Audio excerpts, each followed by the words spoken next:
Much, and we will move on now to our next session. Remember, not just this panel discussion here, but the discussions we've had yesterday. We've heard some very intriguing comments, some great questions as well, some at times controversial ideas also. So just remember everything that went on yesterday and today.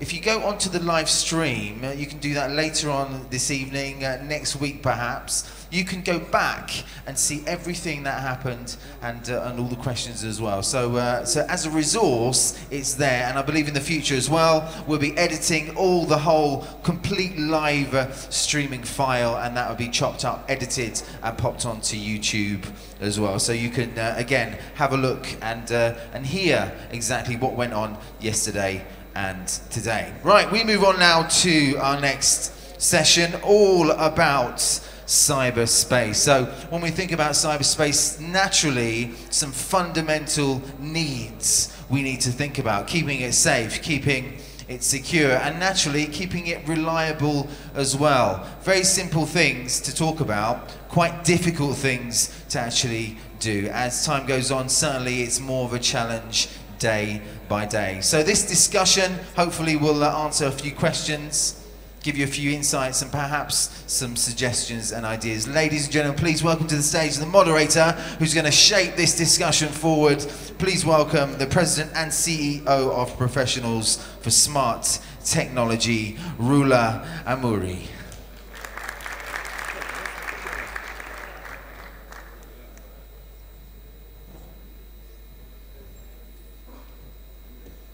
While Rula is actually just popping on her mic, if the panelists can please join us on stage. Rula's just getting a mic on. If you could just take a seat while she does that.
So good morning everybody.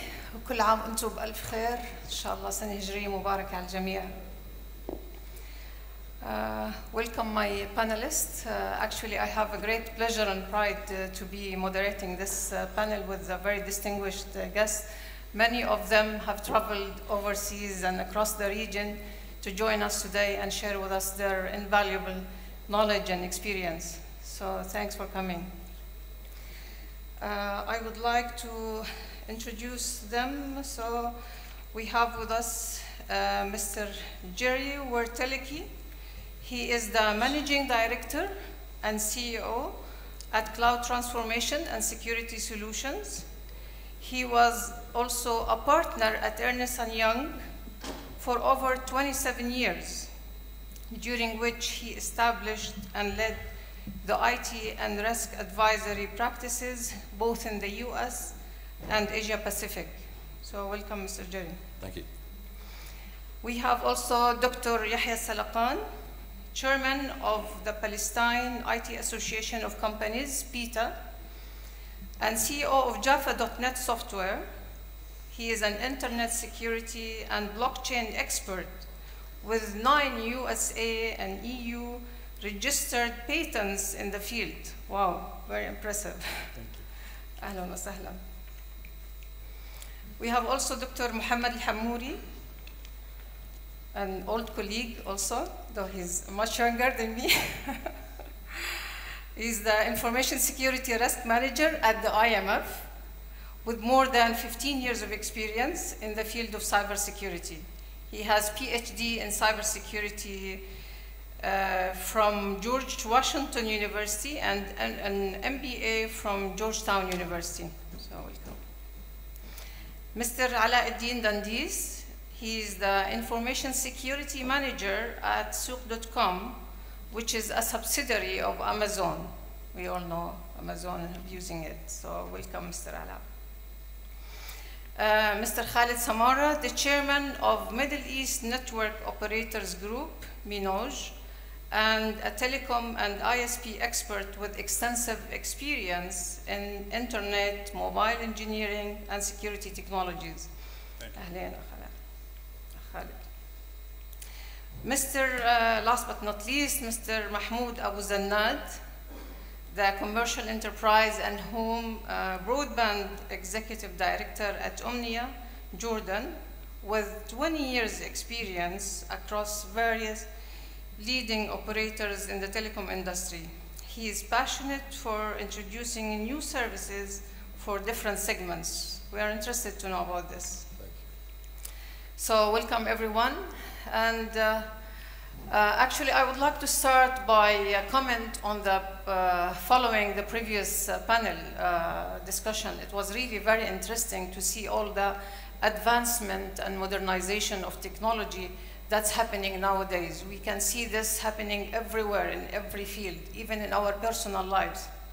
The way we interact, the way we do businesses and so on. We know about e-government services, and in the private sector as well, we started to hear about digital banks and online banks.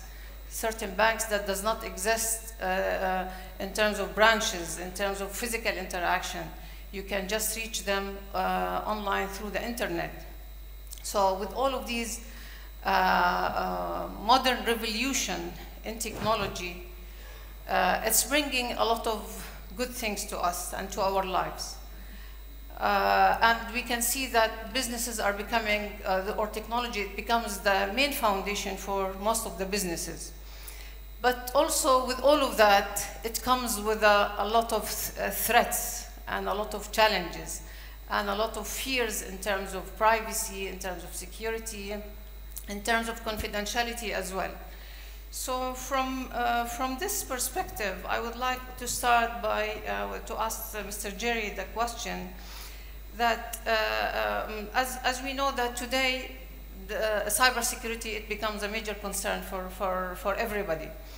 What do you think is the right approach that organizations has to follow in terms of ensuring that they have established and built the right infrastructure, knowing that it has multi-layers and it has multi-dimensions that starts from the physical basic infrastructure of the network and the servers, going through the database and the applications up to the end user access, and also having all of the governance and risk management on top of all of that.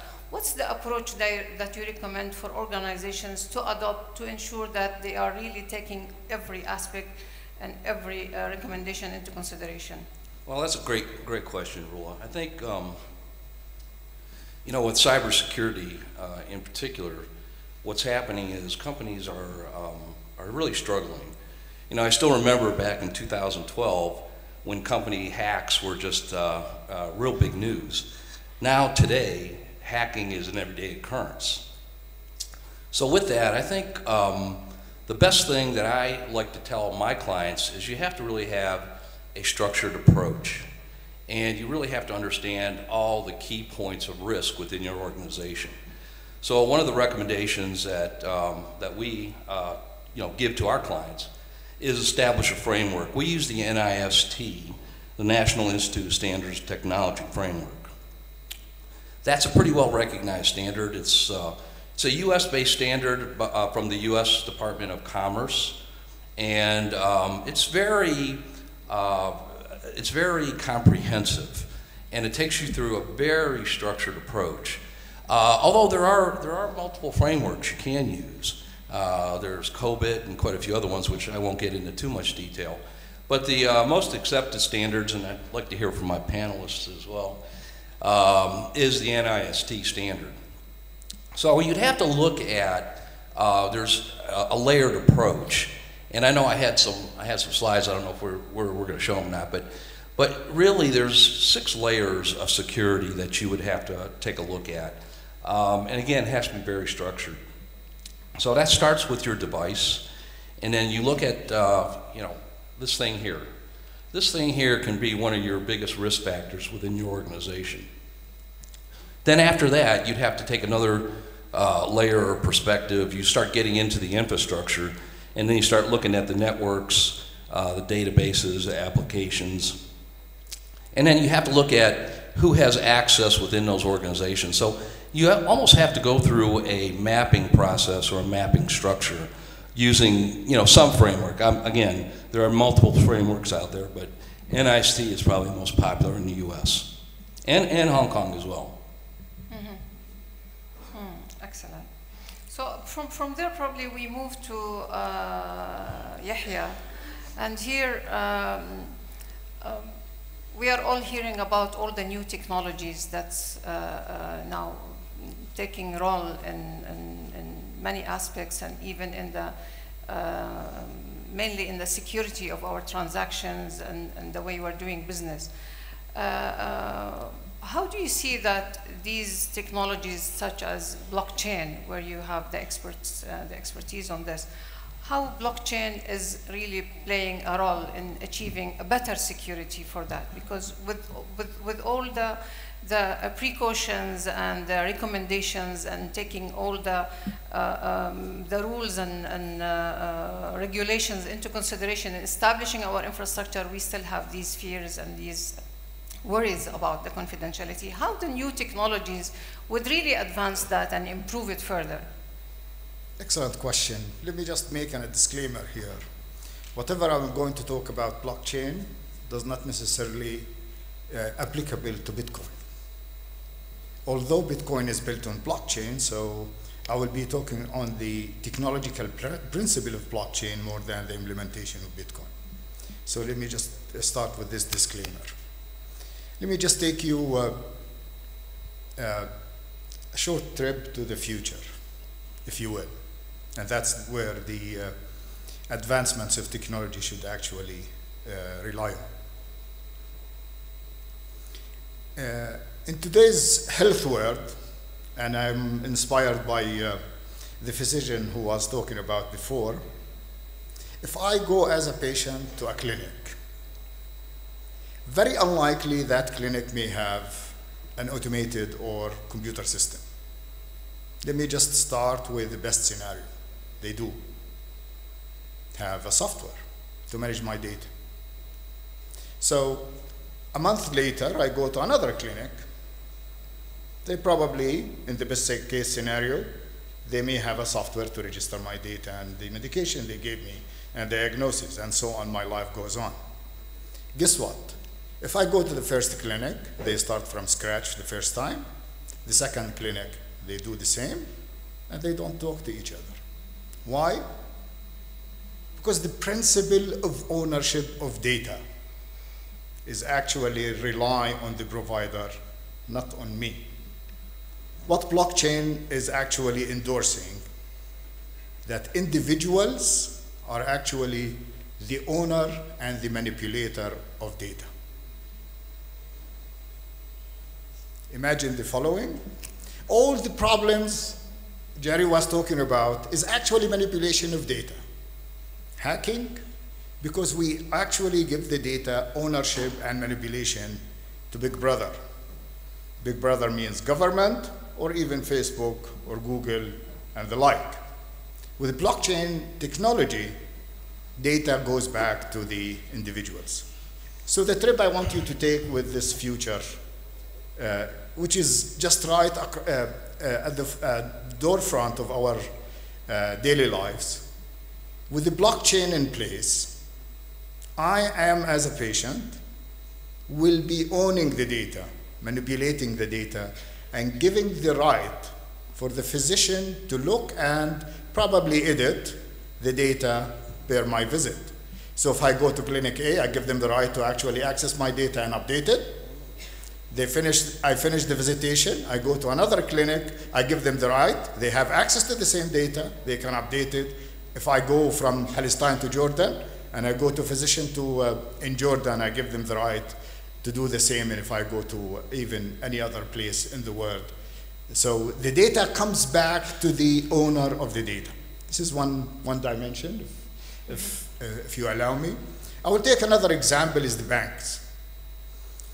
The whole idea of the blockchain actually started with the financial crisis in 2008, when the whole banking sector, especially in the industrial countries, is actually almost collapsed or have a crisis.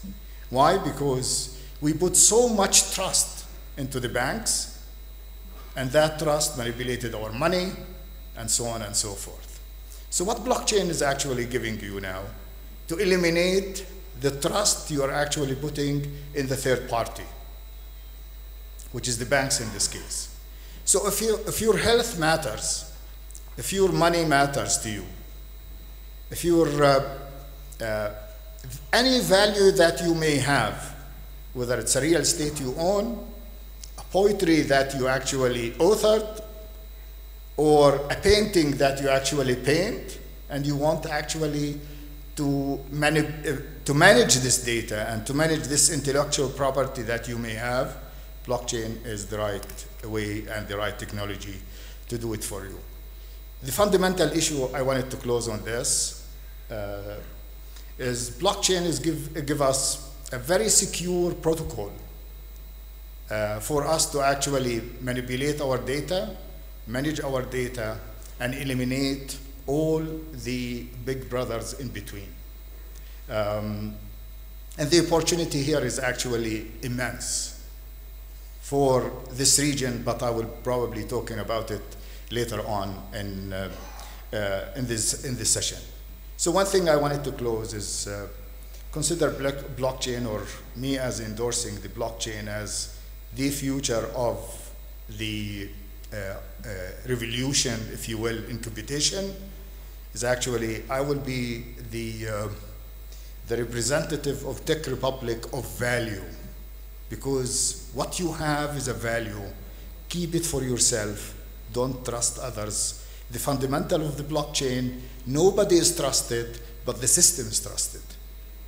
In 2006 or 7, I actually was a senior engineer in the security group at Sun Microsystems in Silicon Valley. Eric Schmidt at that time was the CTO of Sun. Then he became the chairman of Google and so on.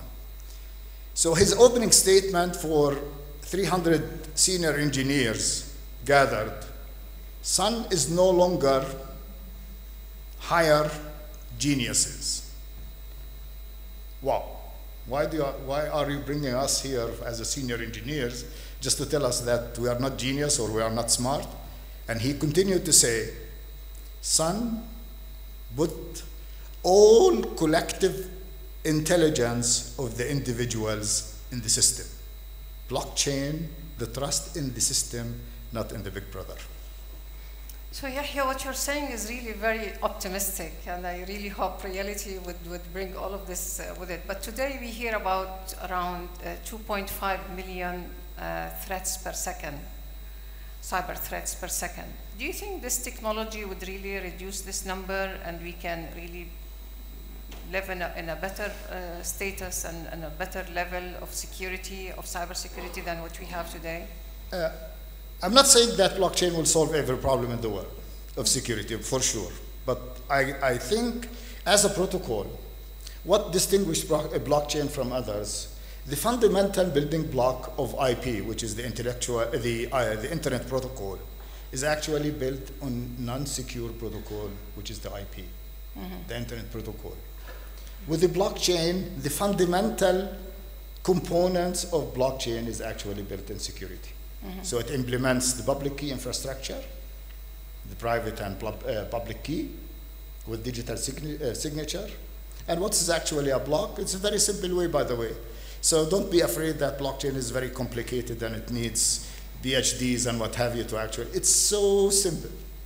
It's a data hashed, which is a sort of a distilling of that data in a secure way with a proof of work somebody has done. So, and a link to the previous block. So the protocol itself is actually very secure. All the transactions, in a sense, you build on top of this secure protocol is going to be secure. It's different than, for example, one may say SSL. SSL came as a protocol of security on top of HTTP or transport layer. In blockchain, the fundamental building block of the protocol itself is security. That's one thing. Another thing which is very important, that blockchain is not only applicable to cryptocurrency. Blockchain is actually, you can do what they call it smart contracts and distributed application. And that's the beauty of it. Describing those applications and having those applications actually implemented and executed on top of blockchain will definitely make all of these applications fundamentally and from the DNA of that applications to become somehow secure. So we are in the verge of seeing a collaborative, massive environment of computation lies in the hands of the individuals. So as your mobile, if you would like to actually join the execution of a distributed application, can actually earn money while you're sitting and listening to me rambling about blockchain. And that's what I think the future of value and the future of contribution, and it's all secure. But with all of that being said, and also by implementing the cybersecurity framework, which Jerry started with, and utilizing the most advanced technologies such as blockchain, and with all of these concepts, actually on behalf of the audience and everybody, we all believe that there is nothing that is risk-free. And it really comes with a lot of risk. And these are the fears, actually, that is holding us back from adopting the technologies more and more, and from changing the culture of people that's using it. I would ask the question to Mohammed here, as an expert in cybersecurity and also specialized in risk management. How do you see that we can really mitigate the risk? What are the other elements and the other factors that we have to take into consideration beside the technology in order to have a more secure infrastructure and solutions and technologies that we are using nowadays? Sure. So if you look at the cybersecurity space, basically awareness is growing at the enterprise level, but so the confusion. In a recent study by McKinsey, 75% of the audience said we deal with cybersecurity as a strategic risk in our organizations. But when they asked them, how are you ready to withstand a cybersecurity attack and sustain and recover from that attack, they said only 16% said yes, we have an appropriate information security program. And the reason for that is two things. I think the main focus so far is to protect the server compared to protecting the business.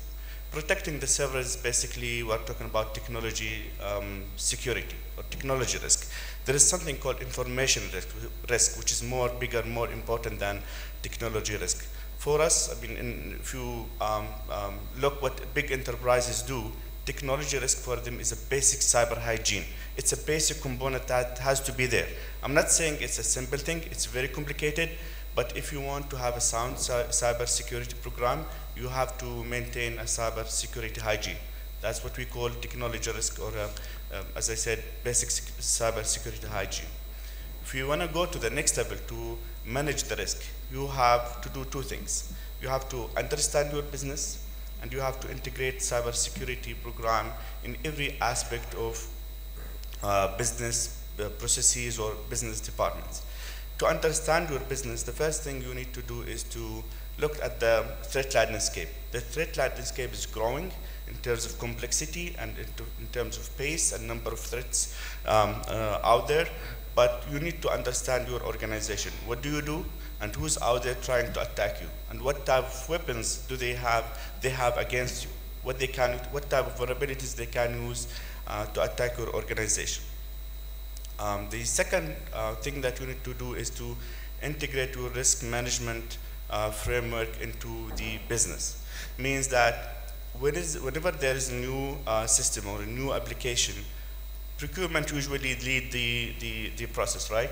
But if information security team is not involved, you may end up with buying a technology from, I'm not talking about the technology here, I'm talking about the service provider. So in many organizations, what they do, whenever there is let's say a competition for an RFP, security team, they can veto certain vendors. They do like a quick security assessment about the vendor. If they think they didn't have the right security program, they can veto them and they drop them from the competition. This is how the level of integration that you need to see cybersecurity or risk management team in the organization. The third point is when we talk about understanding the business.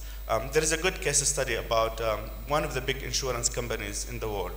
They invested around $70 million to reshape their information security program. And a year after, only a fraction of the roadmap or the plan was implemented because it was a technology. They dealt with it as a technology issue, as not as a business issue. What they did after that, after they realized the mistake that they did, they went back, they spoke with the business. They identified what are the crown jewels of the organizations, which information assets or systems we need to protect. Because you cannot apply the same security everywhere. You have to understand your business, understand what are the crown jewels for your organization, and then apply the appropriate security to protect those assets. So it's a misconception that people think that cybersecurity is about technology, about hardware and software.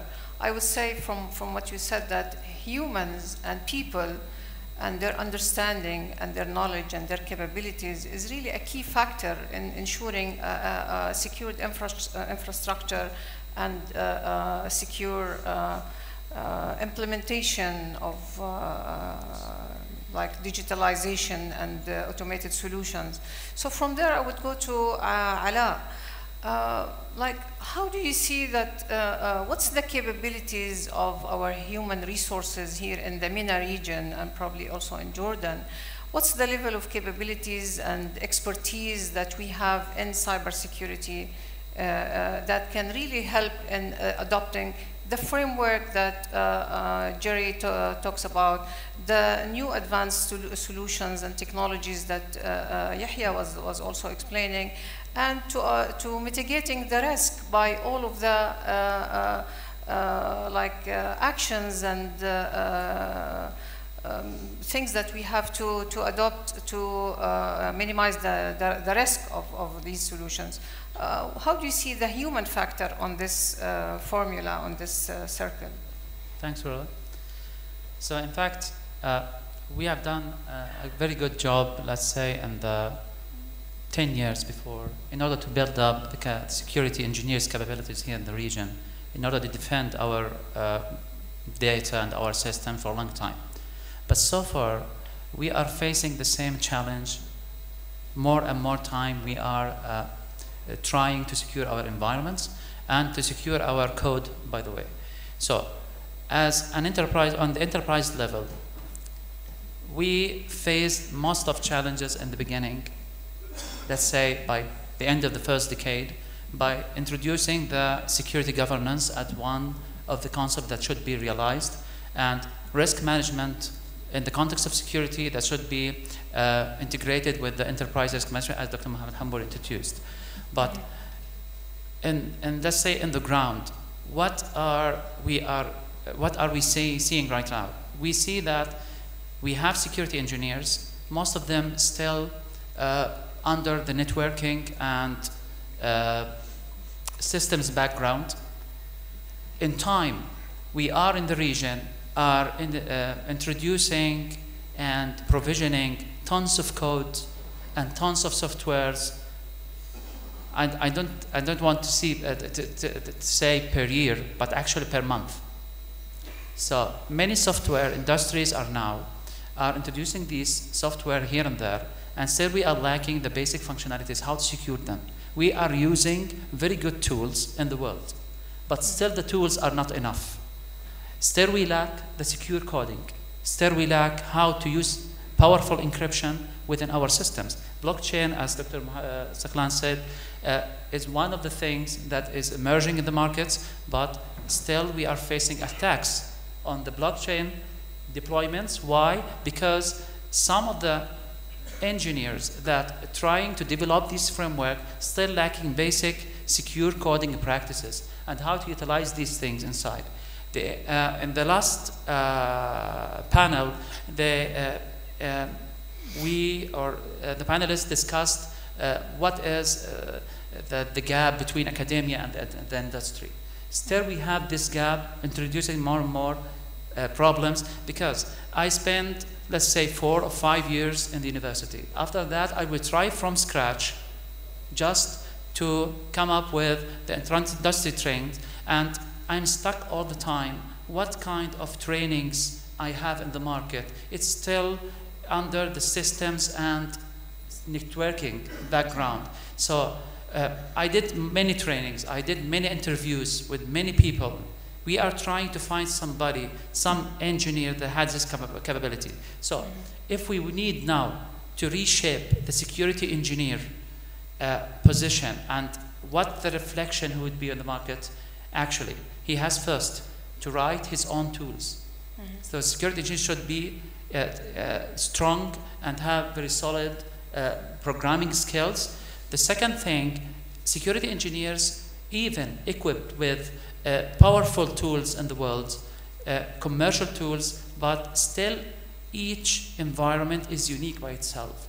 So we have to bridge the gap with custom solutions or custom code, custom scripts should be there in each environment, at least to bridge 2 spaces under the security solutions. So we have the compromise space solutions, and we have the fraud detection space solutions.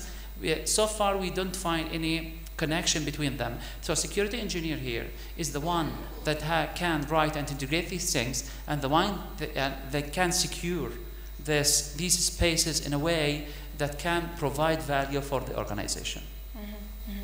So we can say that really people are the key things, but the 3 cornerstones to ensure this, the good cybersecurity level is people, processes, and technology. Yes. So it's not only technology, it's not only processes and frameworks and so on, but also human factor here.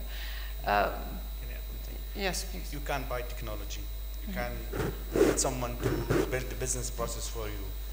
But if you don't have the right people, the skilled people, the right governance around the technology and the process, I mean, good luck. I would very much endorse this statement because really people who can make the difference. Technology comes, any tool comes with hundreds of switches. You decide which switch you want to turn on.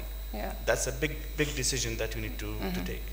Yeah, you're totally right, really. And everything, actually, everything in life, people that makes the difference. Yes. If they have the knowledge, if they have the expertise, then definitely they can. I would move to Khalid here, and I would like to ask you about the internet here. How do you see is the internet space and the cloud space here, and what are how it is like helping and supporting and having our solutions, especially when it is cloud-based, we access it over the internet and all of this, they are really secure, especially now everybody's moving into cloud solutions and everybody has to utilize the internet like to adopt their businesses and to conduct their businesses in an automated and digitalized manner. And what are the attributes of the internet that would really factor here and help on ensuring that? Thank you. I have just some comments about the recent discussion. First of all, if we talk about responsibility about securing our cyberspace, we are talking about collaboration and sharing responsibility. And if we talk about sharing responsibility between all stakeholders, in the spirit of sharing responsibility and also collaboration. And once we say like we need to share all stakeholders, we talk about the internet ecosystem, including users, including open standard development teams, including naming and addressing communities, including capacity building, education, government, users, communities, all the entities that helping the internet to keep up and evolve. This is the basic part of we need to secure our cyberspace. No one is responsible alone to secure our cyberspace. It is like shared responsibility between all others. Answer back to your question about how we need to focus to ensure that our internet is stable, resilient, and secure. From my point of view, from our experience in Middle East as MINOG, we see like this should be come from, if we need to secure the internet, we should secure the main internet identifiers, starting from domain names, then routing, other parameters, and port numbers. And basically, if we need to secure our services, that all of them are built over two main identifiers, domain names and routing. Domain names now, if I need to just address some attacks like DNS hijacking, DNS tunneling, DNS poisoning, lots of attacks. And there are lots of mitigation techniques that nowadays are trying to counter these attacks.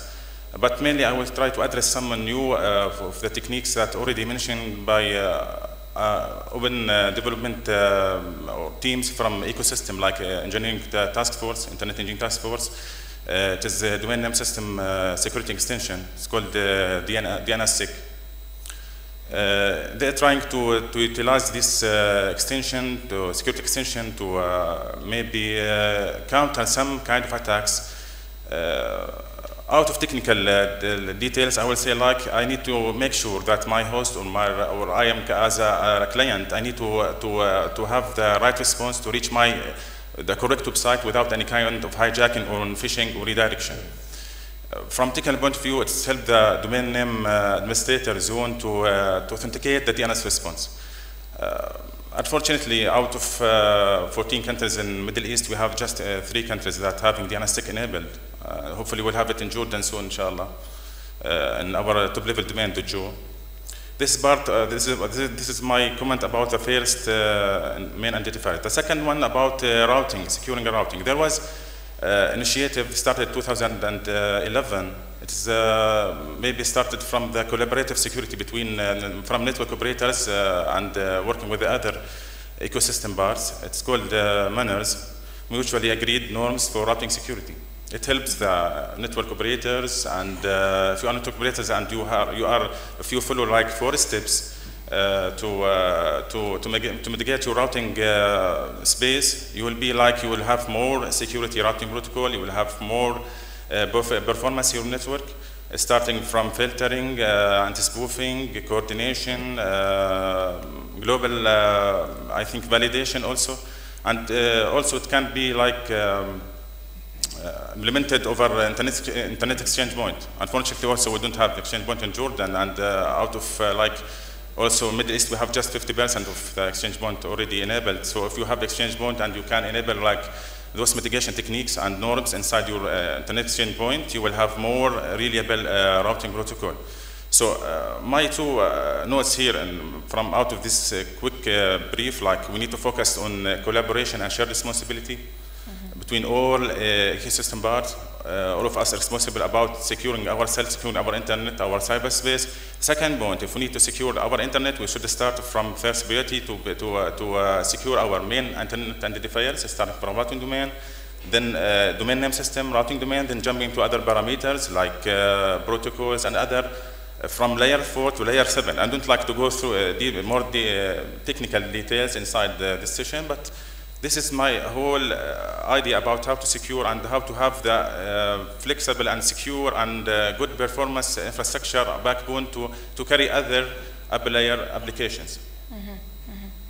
So from there, Mahmoud, We see that telecom operators' model have been changing over the past years, and it's evolving and changing over time.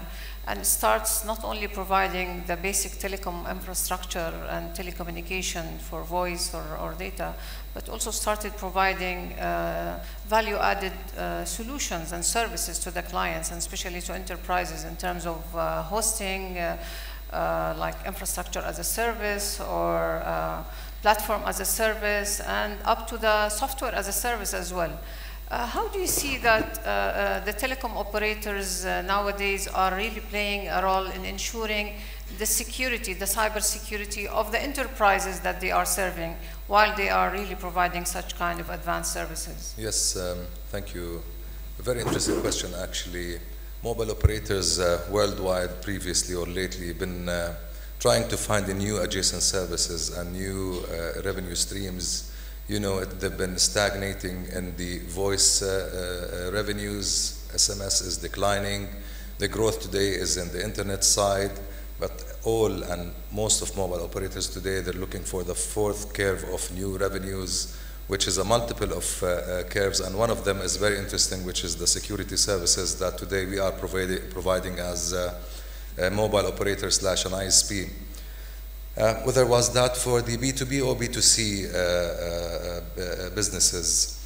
For the B2B in a specific, we've decided to move ahead and provide cloud services, security services, and any mobile payment services, all other new adjacent businesses at Omnia. For the security services, we see lots of traction, demand, requests from large enterprises to start talking to MSPs, actually, and basically they don't want to build their own department of security. They want to focus on their main business. They need a 24/7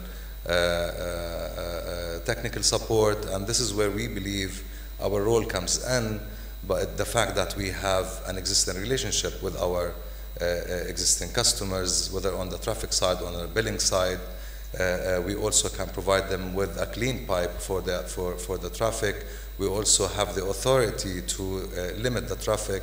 We also can provide an in-depth security service for these customers. We know IT managers or the technical guys at any enterprise, they don't want to keep adding boxes and boxes to their infrastructure, as much as they believe today their networks became borderless to for the ecosystem overall. The fact, for example, banks, they provide username and password to their customers to access their infrastructure, therefore they're borderless today. And they don't want to add more responsibilities to their employees. This is where we believe we can become, as a mobile operator, an ISP, as a partner to the enterprises in order for us to support them. Mm-hmm. So, Jerry, what's your reflection on what Mahmoud said, as you are a player also in the cloud area, and you have been like establishing a cloud transformation businesses? What's your reflection on this? Well, that's a good question. I think what we're seeing from demographics, everyone's moving to the cloud. I mean, it's inevitable. The whole world will be on cloud. And there are some companies that are on cloud that don't even know it. So it's kind of interesting. But I think another point I want to bring out before this is I think one of the most critical risk factors that companies really are struggling with is the tone at the top from the CEOs. I think the CEOs really are struggling to understand how much money they should spend on cybersecurity, what are the risk factors, and then you have that basic problem before you even get into the cloud. And then I think, for example, I have some CISOs, Chief Information Security Officers, who are just nervous about their jobs. They're calling me saying, Jerry, can you find my next position potentially? You know, they're living on their next breach. And I think a lot of the C-level executives really don't understand or maybe it's a miscommunication, I think. I think it may be miscommunication to have a CISO or CIO adequately explain the risk to a CEO or the people that are governing the company. And that brings in the governance. But I think the tone at the top has to be pretty well established. And especially now, and getting back to your question, Rula, sorry I got off track a little bit there. But I think that's the biggest problem we have, next to the employees clicking on a link and introducing viruses, which is a topic maybe for another day. I could elaborate on that. But if you are moving to the cloud, you do have to have a strategy, because now you're opening your data, your information, your access to outside sources. And a lot of companies, what we try to do is educate them on the fact that if you decide on a cloud-based solution, you have to integrate the risk factors associated with putting your data outside the organization. Mm-hmm. And I think it's very important. I think the major risk there is that you have someone who could hold your hand, so to speak, who's done it before, because some companies will just blatantly put out their data and not necessarily consider security. And they don't understand in a lot of cases that there's a two-tiered approach, okay? Try to get into the tiers. There's a two-tiered approach that if you put your data on AWS, for example, Amazon Web Services, Microsoft, whoever it may be, that there is a distinction of who's responsible for what security. And I think that's the biggest challenge. I've had clients, oh, well, we'll just put out our data, and didn't really think through the implications of how much control that they really need to assess before they do that. Because all these service providers will they'll provide you the tools. And and I'm an AWS partner, I'm a Microsoft partner. They have some fantastic tools. But the problem is, do you know how to use the tools? Do you know they're there? That's where you need somebody like a consultant who really understands the nature of these tools to properly properly secure the environment. But I think where we try to educate our clients before we take them through a transition, and we do it one step at a time. We don't do the Big Bang Theory. We do it like one workload at a time, one application at a time, and that there's a shared responsibility. The key word is shared. The AWS will provide you the infrastructure, the tools that they're responsible for, but you're responsible for your access controls. How do you set up your policies related to access to security? What is the governance issues? How do you integrate the governance issues into your organization with using a cloud service provider? That has to be carefully thought through in terms of making sure that you have a comprehensive solution to bringing in a cloud-based solution. So there's a lot of factors, but I think making sure that the point I want to make to the audience is it's a shared model. Okay, you are responsible for it. And then you have something that's called a service level agreement. Okay, which should include security, and that's one of the things we do. We help companies look at service level agreements to make sure to reiterate the level of support and the level of security that's required by both parties. Who is responsible for what, and what are the repercussions? I can tell you, and I don't want to take up too much time. I can go on this forever, but I'll just make it brief. We had a situation, and you probably read it in a newspaper, where one of our clients was hacked, and when they did the research, of course, it's AWS's fault or it's Microsoft's fault. But really, after they did the forensics, they found out that they did not control their end of the bargain when they looked at the agreement. So I guess the point I'm trying to make is share it, make sure you have an agreement in place that considers security, and it's reviewed by some qualified experts. Mm-hmm.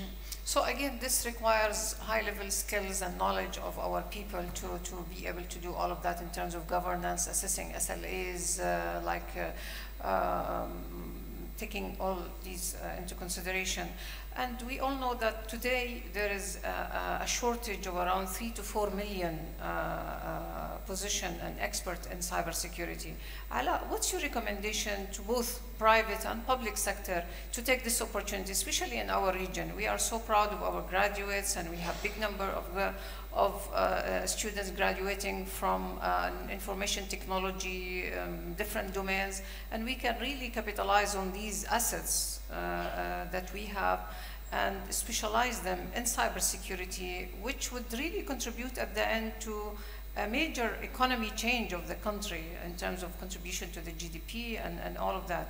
What's the recommendation, and what kind of strategy and program both public and private should take into consideration to build up this and take this opportunity? Thank you.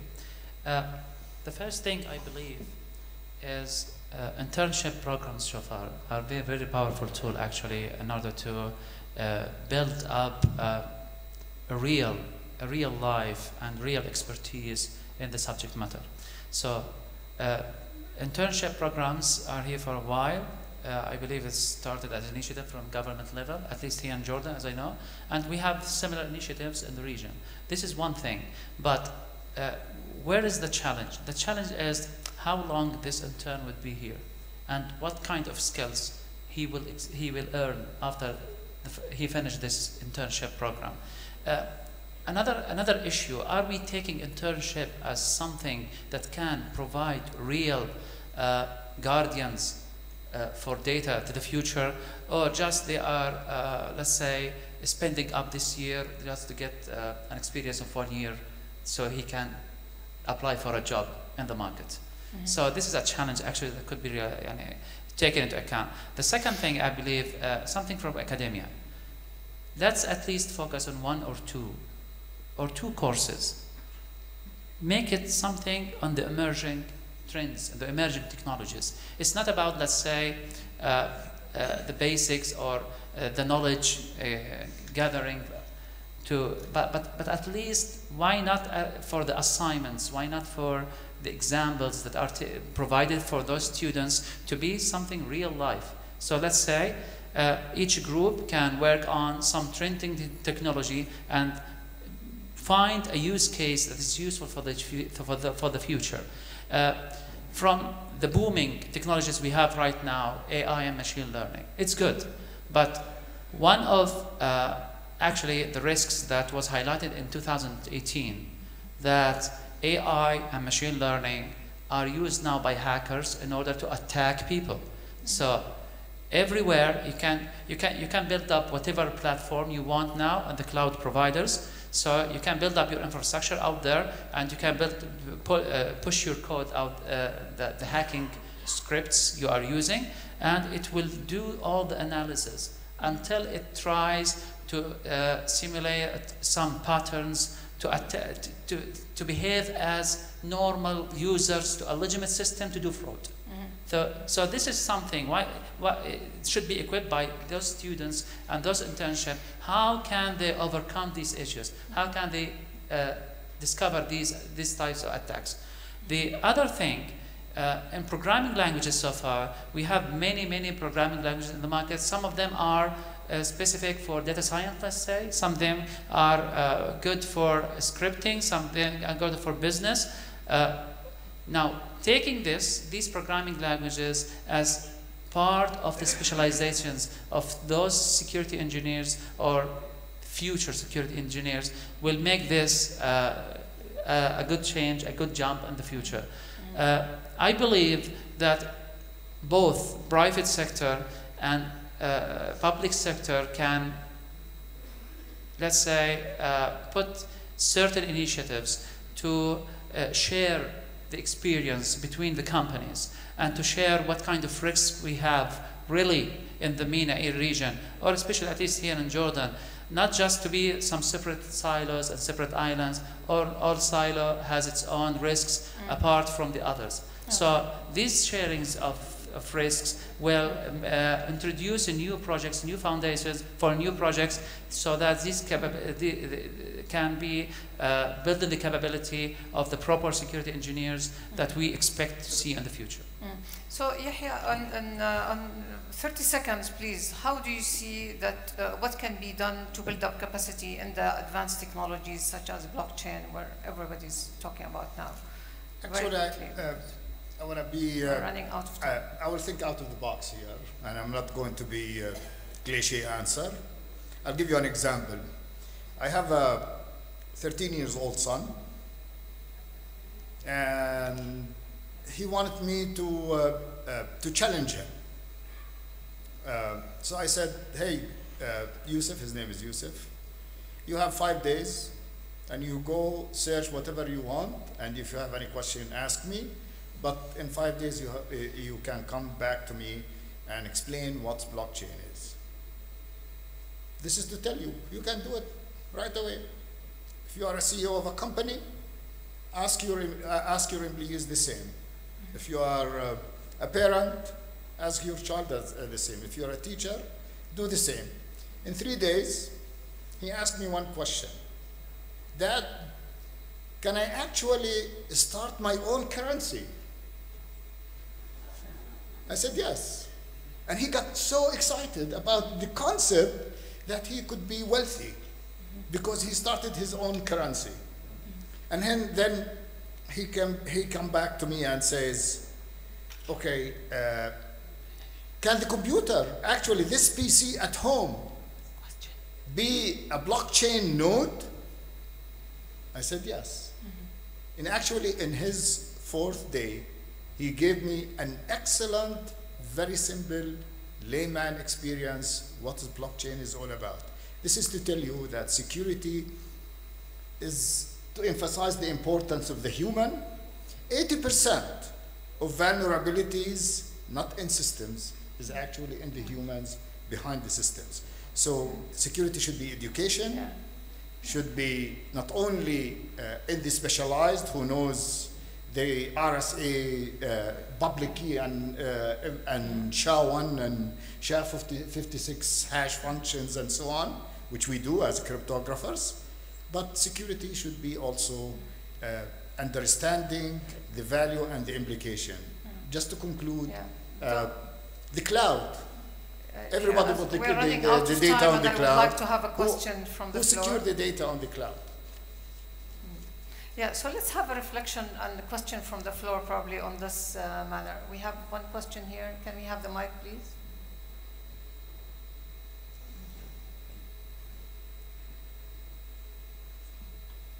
Marhaba.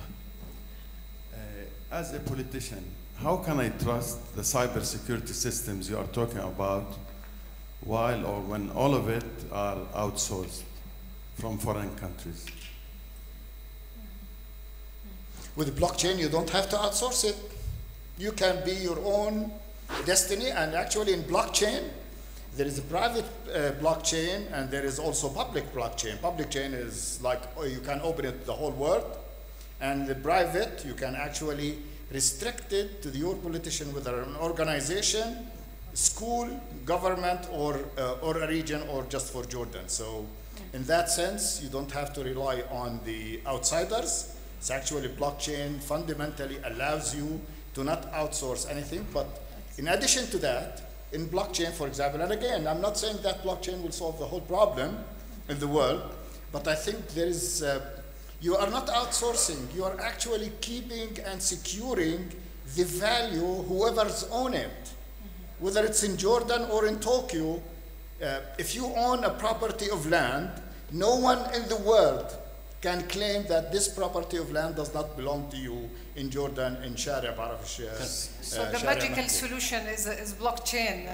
Can I try? So please, as a politician, can I try to answer your question and allow it in the country? Yeah. Can I try to answer your question, sir? Okay. I think the question was, how could you be, you as an executive, how can you be sure your data is safe in a foreign country if you're in a cloud-based environment? Very good question. The most common way to assure that your data is secure, there are certification audits. done on these facilities by Big Four firms. So what they actually do is they come in and they look at all multi-tiers. Like, for example, I'm a former EY partner. Okay, Amazon's one of our retired EY partner, but Amazon's one of our clients. We do a very comprehensive testing, and we certify their systems. We actually give an opinion. Okay, it's called an ISAE. It's a standard opinion in the industry for data centers. Okay, ISAE 3402. So the first thing you should ask is, do they have such a report? And you know, you do your due diligence before you even sign a contract with them, because it is an opinion by a Big Four firm, and if something goes wrong, you could always try to sue them, right? Big Four has a lot of money. That's supposed to be a joke, guys. But seriously, the way to assure yourself is to get one of these reports. Can we have time for one more question? Unfortunately, we don't have time for one more question, but okay, I'm sure. So sorry for that. We can conclude on this. I would really close by giving one basic recommendation, that human resources are the key factor on this domain. If we have the right talent, we have the right expertise, we have the right education and training for our people, then we definitely can secure up to very high levels our businesses, our government, our individuals, and all of that. So let's take this opportunity, especially that there is a major need in the market everywhere in the world of this. And as we just said, in Jordan we have high talent and high education. We can capitalize on this, not only for Jordan, but also for the region and the world at large.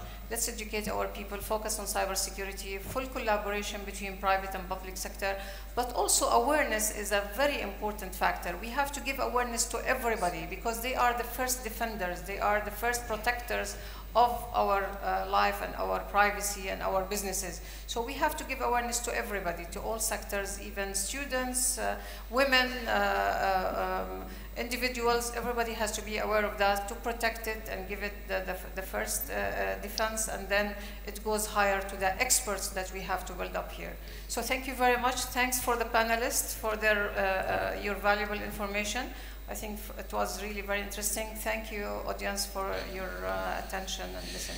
Ladies and gentlemen, put your hands together for Rula and the panelists here on stage. Right, that, as you can see, lots of debate, lots of things moving on with their questions. And again, over coffee now, we can keep that debate going. Remember, it will be a very, very quick coffee indeed. 15 minutes back here at 12 o'clock, back here at 12 o'clock for the next session. So